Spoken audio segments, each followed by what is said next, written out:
the situation which was it's been a quite exciting RSA decision-making context for quite a period of time. July,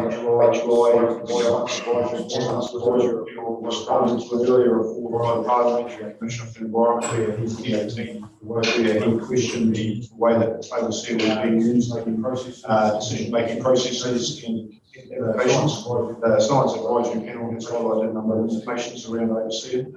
Regional councils around the country are looking at how to respond to their statements in relation to the overseer model. The way things currently work at the moment is consent applications, particularly for farming land use changes and things, will present overseer budgets, future budgets, to demonstrate that their proposed activities are improving water quality or improving environmental quality relative to what has previously been occurring. And the Science Advisory Panel's work has particularly questioned the validity of that type of approach. And the government is now recasting that and has indicated there might be a 12 to 18 month period before there's an alternative, either an upgraded overseer model or alternatively some alternative model that regional councils can use. So we're just working through our position on that, where that leaves us in terms of the consent process. And I've got a paper going to executive on that next week. And we've also been liaising with Environment Canterbury, Otago Regional Council and other councils around the country to try and make sure that we're not taking some outright or unusual position that's not supported by the rest of the sector. A lot of the consultants we deal with work across Otago, South and Canterbury, etc. So they have multiple customers who engage with many regional councils, and they certainly at times will say to us, well, this is not consistent with what another council is doing. So we're trying to make sure that our approach is consistent with where other councils are heading with this, also has a legal importance to it. Just another thing that has been an ongoing point of interest is commercial surface water activities. A couple of those feature in the schedule on page 12. And there's some ongoing interest in that, and people wanting to either reconfigure their existing operations around Fiordland, or alternatively, in some cases, upscale those somewhat. So, that does relate to the reflects back to the review of the regional process plan. Just one other thing, final thing I'll mention relative to the report is last week there was some additional guidance issued by the Ministry of the Environment relating to wetland provisions of the National Environmental Standards. There's a specific section of those standards which deals with wetlands and wetland modifications, and those provisions are quite stringent. And there's been a bit of debate about how these should be interpreted on a case-by-case basis around things like wetland, the current applications in the system for people wanting to undertake wetland related activities. So the ministry guidance is really timely in that regard. It's at a high level that the standards and the guidance reflect the fact that there's been a major loss of wetlands over New Zealand, and not reducing and threatening the wetland resources that still exist. So the provisions of the National Environmental Standards are quite stringent, and these interpretation documents are used in that regard. That's probably the key points I wanted to highlight, Mr. Chairman. I can respond to a couple of issues that Councillor McKellen has raised. Do I do that after the question? Nothing. Well, the overseer layers are cool. Layers are cool because it's very serious. Because decisions and I just wonder if it's then thrown out therefore, if you like, then how do we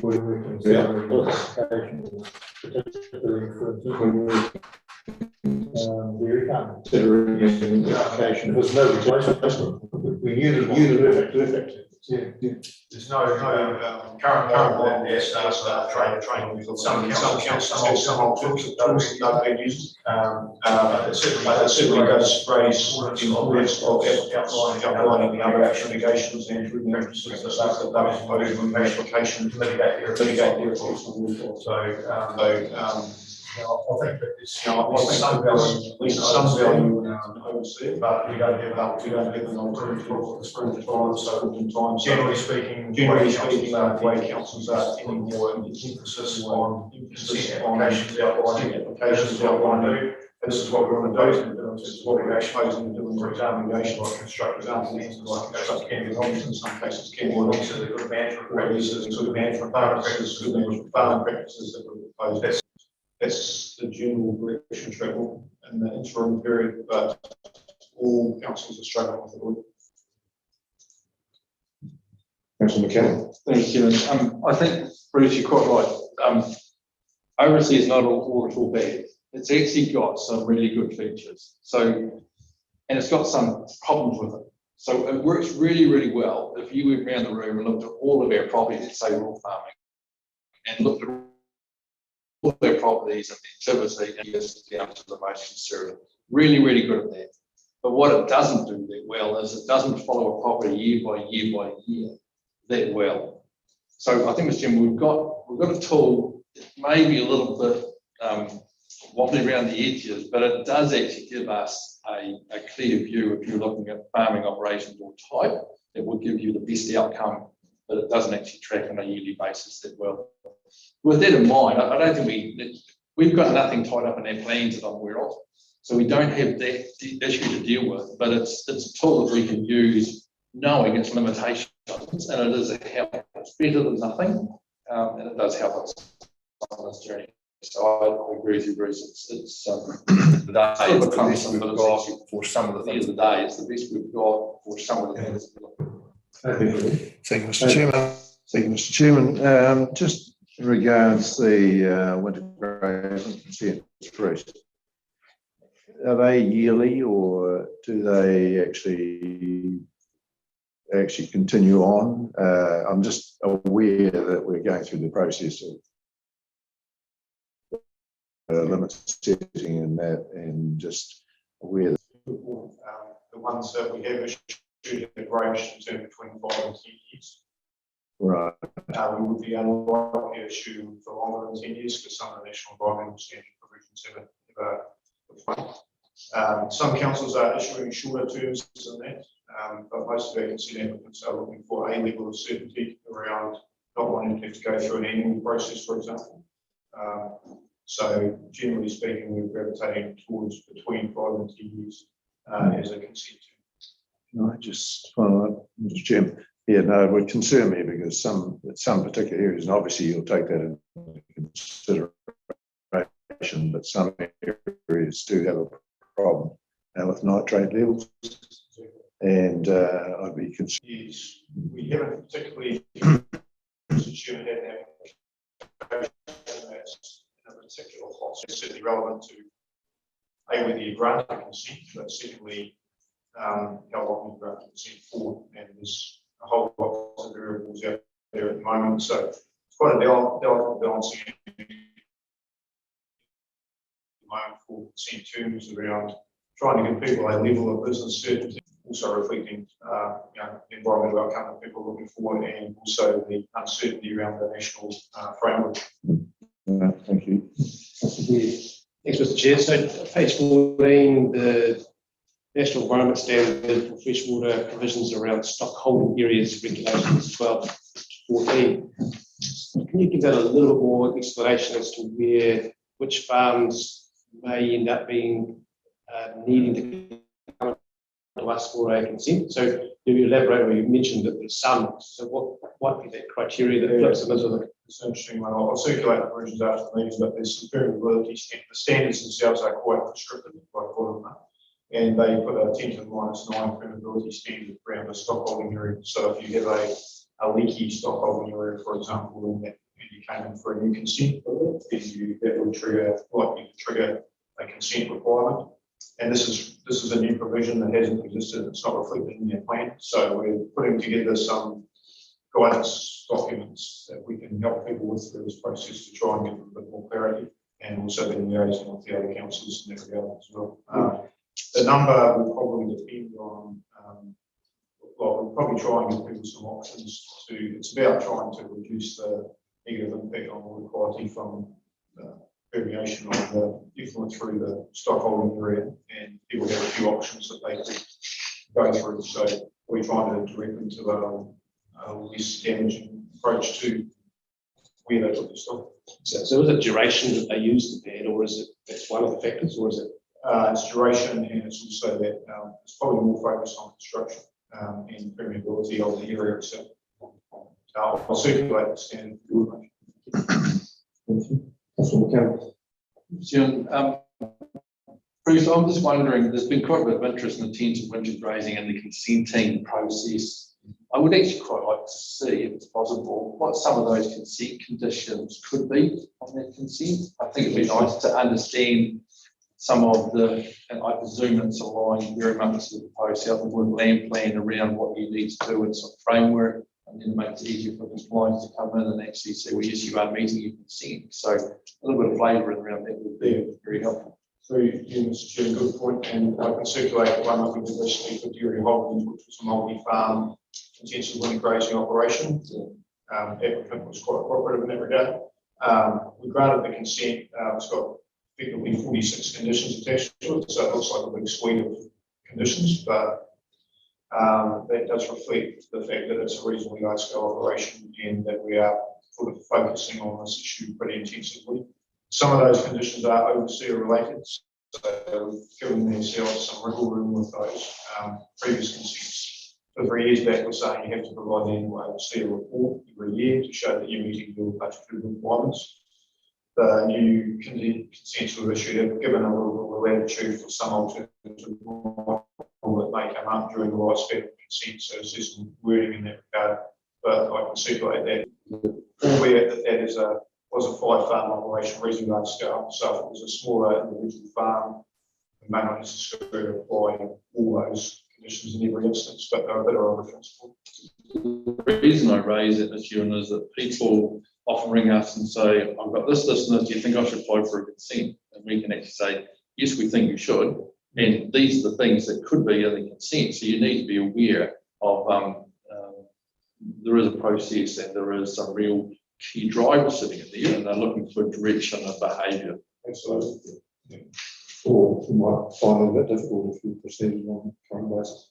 Absolutely, I think If we had a model, we need to be fair, but it's just gaining a little bit of information ourselves so that we can actually help people and get a better understanding of this thing. We would like not people sort of trying to pick up snippets of information. Just a small question on that dairy holding consent that you talked about. So what sort of time period did you go out to? Yeah, that's 5 years, I think, and there's dialogue around that too. Initially, that was phrased a little bit differently, and was originally going to be notified on the basis of the application as originally presented. There's some dialogue around that with the applicant. Obviously, they were understandably not keen not to have to go through a full notified process, so we had some dialogue with them, and the application was needed to reflect that. So I'll circulate that. It's not the be all and end all as far as conditions are concerned. Just one other slightly related thing worth mentioning is 2 of the team are presenting to a intensive winter grazing field days next week and the week after. So trying to get out around some of those events and sort of publicise what is it. Now, Lord, you had a couple of questions. Would you like to lead into those? Okay.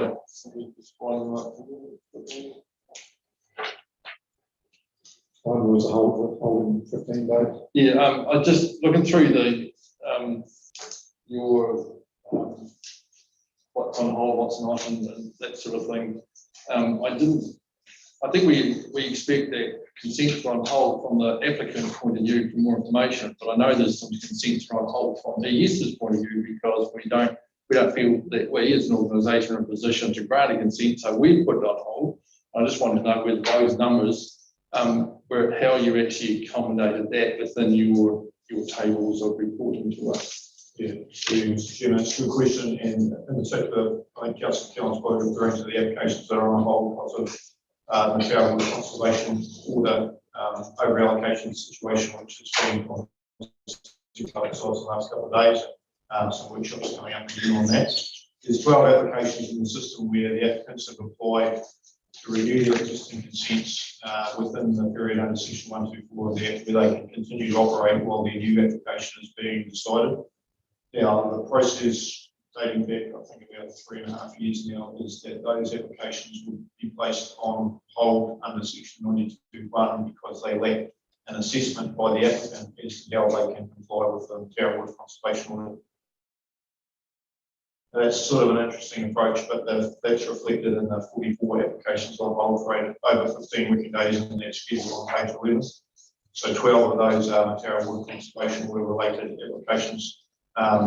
And, you know, I sort of to some extent agree with what Councillor McGowan was saying, is that you could debate whether that's an applicant-driven problem or it's a environmental-driven problem. But that's where those are reflected in that table. So it's uncertainty for the applicant. So, And I think it's also transparency from us as a council around the table, because we want to understand what's happening and where do we need to put our energy into solving the problems. So in Matera, which I know there's a process going on, I'm not involved in it now, like I used to be, because I don't own land up there now. I've divorced myself from that. But family members still are running the land that we used to have.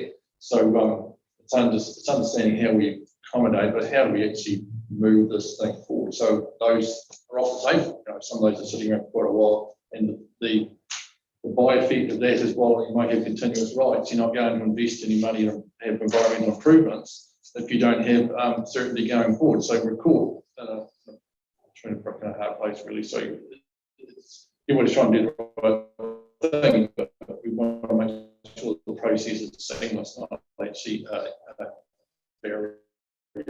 So that's our one. Thank you for that.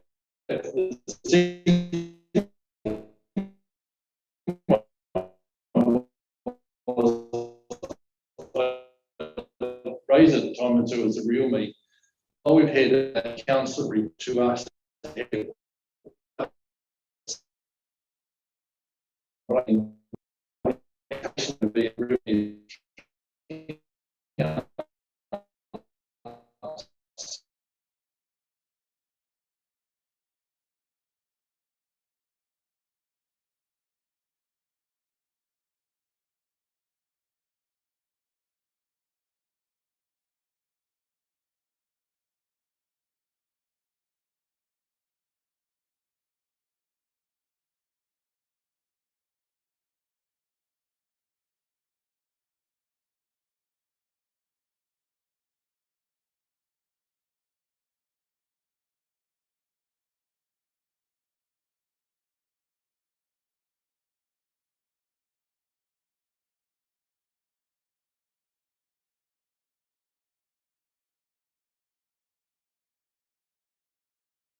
situation, I won't even attempt to explain what it is.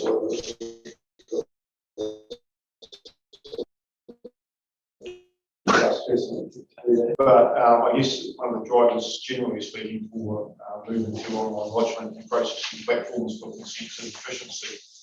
But the second one is obviously security, cyber security, which is a big. Yeah, I got no problem with that side of it. It's really Communication as to how we explain to our customers. We have explained it to our regulars, the consultants that we deal with, in which 80 to 90% of applications, and I don't think that that's necessarily the group you're talking about. We've had no real pushback from those parties. We have had a very few manual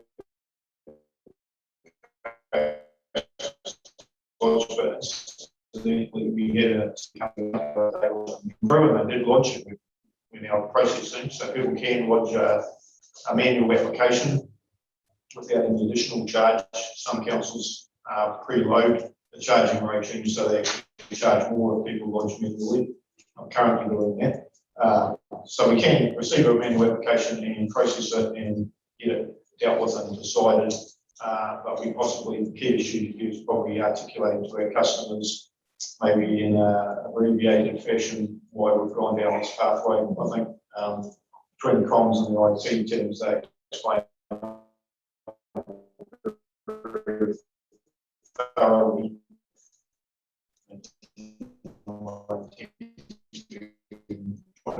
but the why is well explained to you, but probably a clear way to our one of the layperson customers who might be dealing with this once. The reason it comes up, Mr. Chairman, is the process that you said, is the fact that the person in charge forms, you can't get them unless you have a real new account. You used to be able to get them, but now you can't. Yeah. So it's that, it's like the secondary part, that was an unintended consequence, so we've actually got, oh, what is this, what does it do, and do I need one? And so there's that much, if I said, computer hacking and that going on at the moment, people don't know what's real and what's not, so treating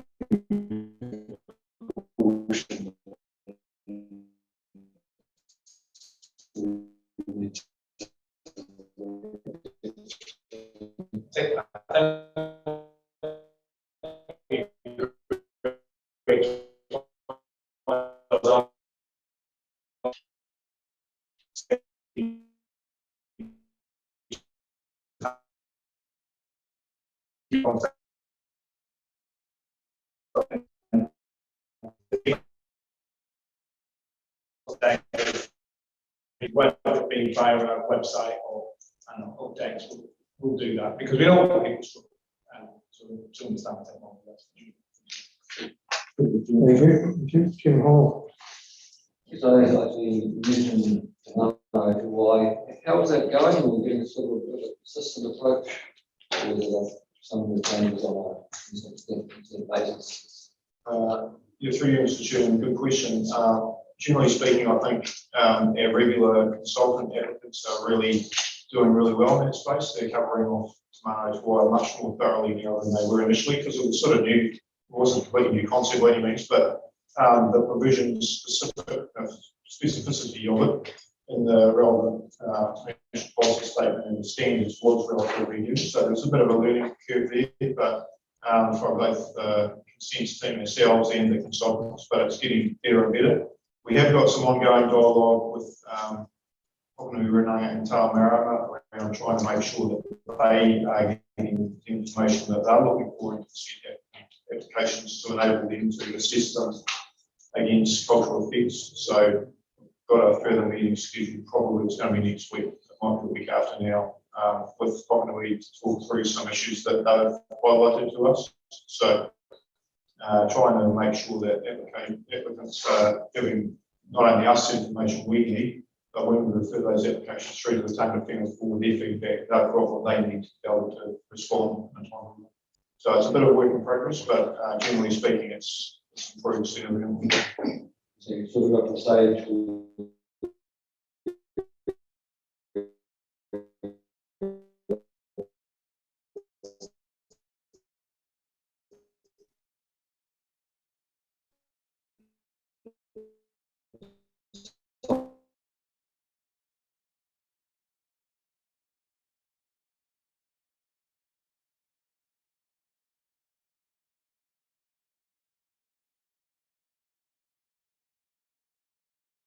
I think it's before it gets to the stage of lodging the application, so that there's been some preliminary consultation with Tāngata Whenua early in the process, and the concerns can be potentially factored in or reflected in the application before it's actually lodged. Do we have any other questions for? Happy to move this. Thank you.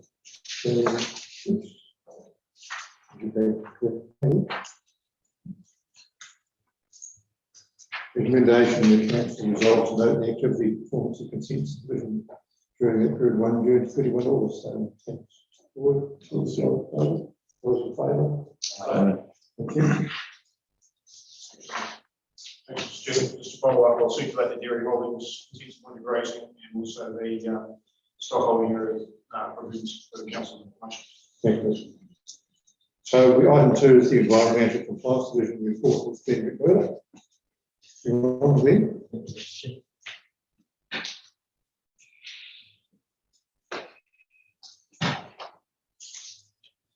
Through you, Mr. Chairman, I'll take the report as read.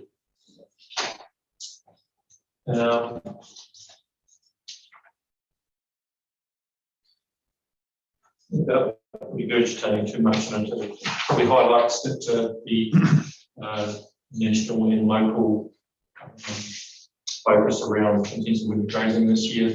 The work that Environment Southland have done and collaborate together with NPI and effectively a dual approach to complaints and issues, and working together with the complaints as they come in, whether they're animal related or environmental issue related.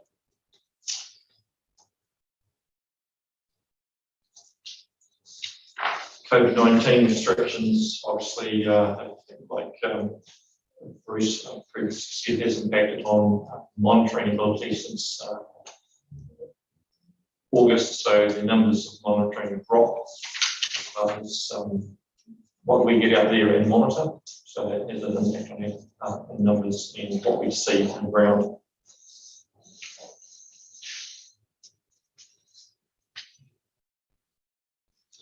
Can I just ask that for clarification, how staff, if you operate under the COVID-19 restrictions, if you're visiting a dairy farm, for instance, what different things do we do? Currently, the no dairy monitoring has occurred yet, but we're looking at approaching it next week with we will be front footing, talking with arranging the meeting or inspections with the farm owners of property business in charge, establishing, do they have an issue with us coming on because of COVID? Is there any other risks that we should be aware of from them, from on business positions? We're open to coming back at a time. And then also considering whether we go as a two-person approach for safety concerns, just around the COVID, or whether one person suffice. We discuss that between the general manager, myself, and the compliance officer. Thank you. So, if there's any questions from council. Yes, sure. Thanks, Jim. I think that your biggest issue is staff. And I was wondering, do you want to give us an update on that? Because it looks like I said you had lockdown, but you lost some staff, so that's okay, because then the staff to do the work. But now you've got some staff coming on board, and you need to have them ready to go. And I know that the consents are like my consents is I actually need you on the property twice a year. As part of the consent conditions, I need you to fulfill your obligations as well as I need to fulfill mine, whether it's on the ground by fleet or aerial. We've actually made a contract between the council and the consent holder, so we need to have some things happen. So from the council perspective, I need you to be fully staffed and doing what you need to do to confidence in fulfilling the consents that have been granted. Yeah, I think it's clear that we've had a few changes in staff, and I think that's always has an implication on delivery. Training and retention of knowledge as well is also a challenge. So these are the things that any regional council will have to come to terms with. We were, in terms of recruitment, that's happening now, and you'll be probably pleased to know that we're close to doing the interview of the regulatory manager role. So that will be hopefully formalised in the next two or 3 weeks, because that's the structure in which consent and compliance will operate. And that allows us to sort of review the team a little bit and how we can resource and support that team in terms of technical knowledge and roles. I'm confident with how we work with what we've got. We're doing a particularly good job. And I don't think we're in a position, we just come out of an LTP, so we're not coming to council to say we need extra roles at this stage, but certainly we're cognizant we need to get our vacancies filled as quickly as possible so we can honour our commitments. And part of it, as you probably know, Councillor Callum, it's about prioritisation of work. And I think that's probably the conversation we need to have with council. We're in a position where We're doing our work programme, but we've got challenges, and then it ultimately falls down to prioritisation, and that's probably workhouse's best place to have a view. So over the year, I think that will be an ongoing conversation. Yes, Jim Hall. COVID situation, I see we've got ability for foreign witnesses. Do we have anything that's sort of comparable where we might have to have some flexibility just because we physically can't be out there? Not really, but it's, I know there's a cost in flying over, but if you can't get on the ground, I would rather you flew over and made sure things are right and things look right. We do it for women race, we can do it for dairy consents. You see a lot from the year. So I really think we're just going to find a way around this for this short period of time. The government tells us we've got quite a long tail on this COVID, so we're going to be limited restriction for, well, let's say, between now and Christmas to some degree. We can't get full operation until level 1. But I think people actually want to get on and get things done and know that they're on the right track and not have surprises at the end. So maybe we're just going to think outside the square here a little bit. I'm confident under level 2. Again, albeit we've got some vacancies that we can operate safely. The primary consideration is staff and landowners' safety. So we don't want to be going on to properties where there's ill people, immune compromised, not. So that takes a little bit of front loading and coordination, and that slows the process down. And it normally would be in place, but I think in the next few weeks, I think we can probably get on top. But open to pragmatic, sensible, innovative ways of maybe changing some of that. Councillor Ludlow. Thank you, Mr. Chairman. Just priority to around the air quality. We heard this morning that our number of exceedances were down. So I'm wondering if there's a correlation between the reports that you were responding to or not. Anecdotally, I had a lot of people commenting on people burning stuff off in their backyards. So I'm just wondering if there's any correlation between our reduced exceedances and the reports that you're getting, or different nature. Although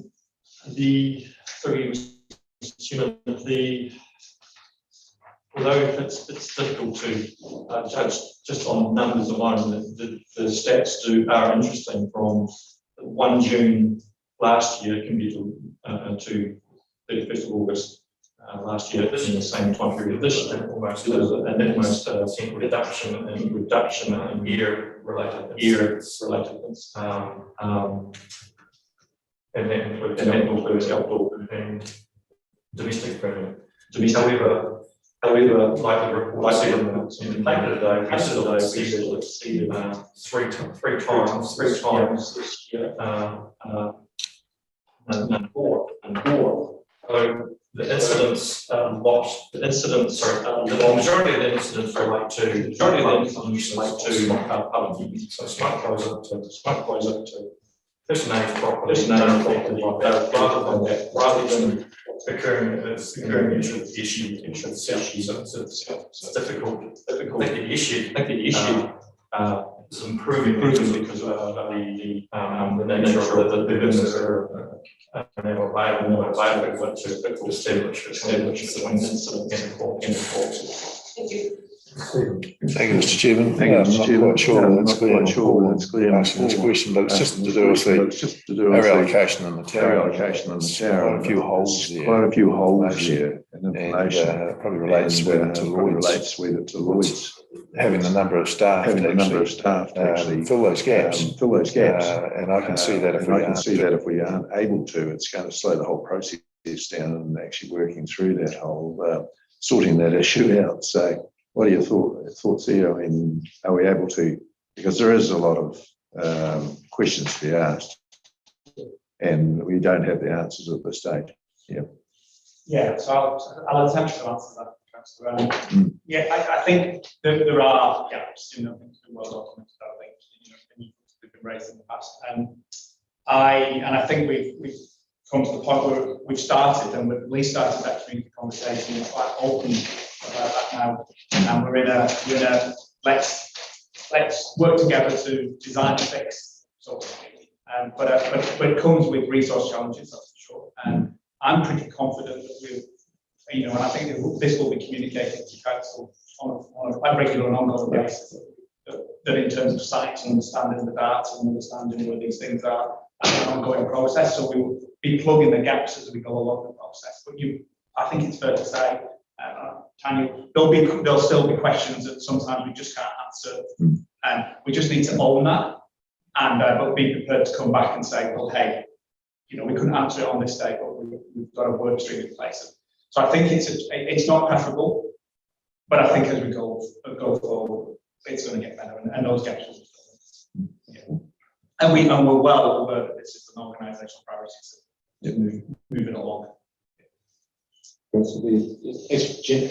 So in relation to the winter grazing flights that we undertook, has there been, and I don't know whether we've talked about, mentioned yet, whether there are still incidents that we are investigating, and or whether there will be any resulting action from investigations, or are there no investigations going on, and largely the winter grazing flights have resulted in no really bad behaviour that might result in going a stage further.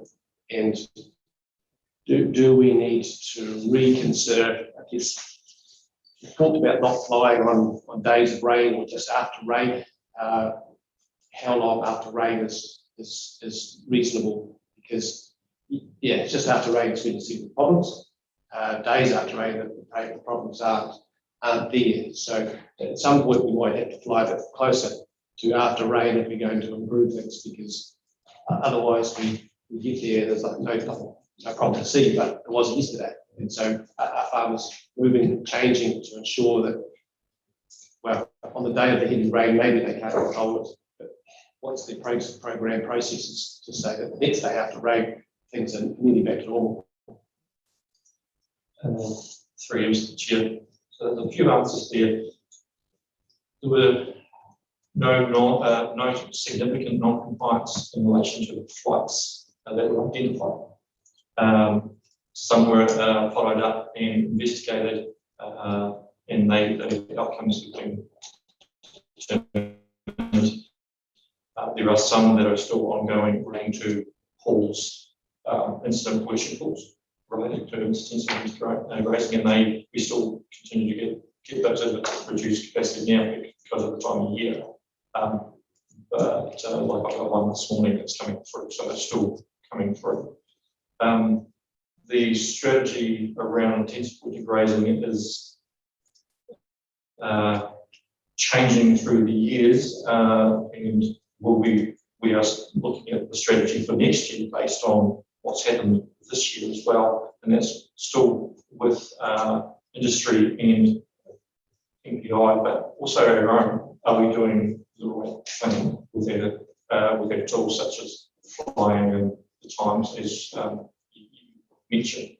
I think it can be improved. I think there is improvement in grazing knowledge from farmers, and there's a few farmers that are still letting the majority down, as we know. Self and the general manager had those conversations about changing the strategy or improving their strategy to be nimble for what is happening next year, based on this year, and with incentive needs to happen, and that is in the next year's plan.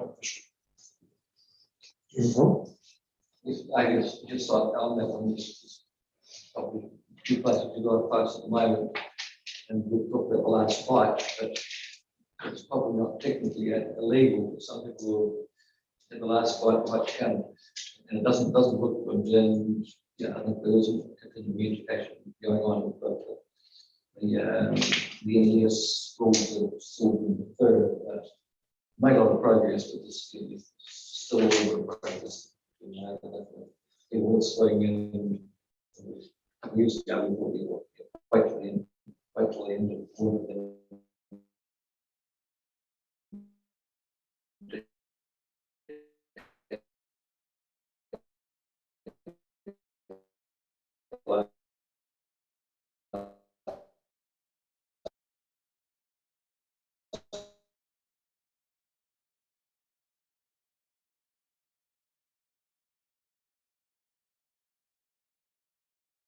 compliance, it's all year round. And probably something that we'd love to bring back to you, how that campaign works over the year, because it's not a winter focus, as you can imagine, it's all year round. Well, personally, I think aerial inspections are less intrusive, and more efficient way of using our resources. I know I've taken more stick about winter flights than I have about actual visits, which surprises me because I thought, you know, nothing to worry about. The flight is a better way of using our resources. I would prefer that we didn't, unless we actually need to. So, we hear the other commentary? Just further to that, are we up and down drone that comment? Well, I'll start. Hey, future technology is an interesting space in terms of using it for compliance approach. I think that's an area. So we use drones, but wholesale use of it in terms of compliance is still a little bit challenging around the Privacy Act as well. So it's something that will be explored over time, but I don't believe and those challenges all regional councils have around use of satellite imagery, use of drone imagery. So it's certainly stuff we would like to explore, because actually embracing technology can sometimes mean the act of managing compliance is simpler, especially when you've got high numbers of remote locations. But there are definitely challenges around privacy and stuff that we probably want to have what council would likely to want to have a broader community conversation before it starts to use all services in place. I just want to follow on from that, because I went up about 2 years ago. We went up for a flight before the winter grazing really hit it, because we wanted to validate some of the comments that come from staff. We were travelling at 500 metres and nothing moved underneath us. The stock was settled, nothing happened. We could see very well exactly what was happening over a wide area. But this year there's been a drone running around Lockhill, Woodlands and Waianawa, and stock had broken out. So those drones, whether it's I got it from China, it's UV light on it, I'm going to fly around at night time to see stuff, does have an effect on stock and stock behaviour. So we need to be careful. That said, I wouldn't mind if I knew that you were coming on a fly drone to do a survey and you're going to be under a parameter over the farm. That wouldn't worry me at all. I just need to know that you're doing it, and it's not a person with another motive doing that flying over. So that's just, you know, I think we just need to work through that detail of what is and isn't. But the main thing is people need to know that this is part of the service. This is part of what we do as we interact and fulfill the requirements. Yeah, through you, Chair, well, you're probably correct, but we'd only use a drone if we did have the landowner's permission. So that's but yeah, I agree. We wouldn't certainly just stick a drone up. But hey, the challenge, and also that's legal. I just don't think you can do it. No. But there's no random drone flight. Sorry? No random drone flight. No, but I was making the point that this year I know we've come over from Waianawa, come over in the demonstration farms, went around them, blew some calves out of Frank's home, went back over to Waianawa. There was an unsecured report said the bum was shot down, but I think people are just, and I'm really going to say people are nervous, so we need to be clear about what we're doing, clear about our intention, so that there's no backlash there. That's what I'm Through you, Mr. Chair. Councillor McCallum, our office received a significant calls about are you flying drones over our property. I don't think we had one call last year at all, and then this year there might have been 10. And we'll pick those exact locations and certainly that went to us. It was all on Facebook, it was all over the place. There's also a room that we sprayed all the white weed beds around the alternatives. Yes, Ellen. Yeah, which is totally untrue. We've been doing a bit of promotion about the app, the new app, tool app. How successful can we gauge whether there's much people coming on board at this stage of backing paddocks?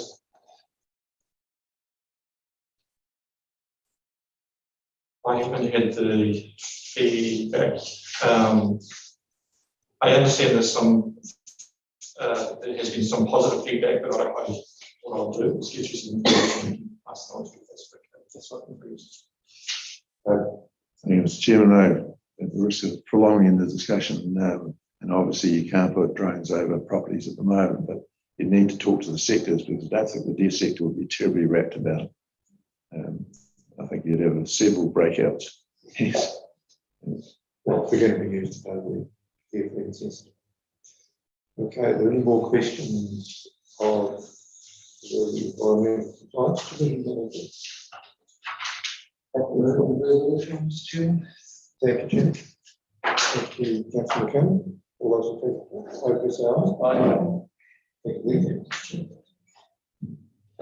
Now, there was no extraordinary and urgent business taken off the beginning of the meeting, and there is no public excluded business. So that means our meeting is concluded. Thank you for your attendance and your participation. Who's over there? The record today.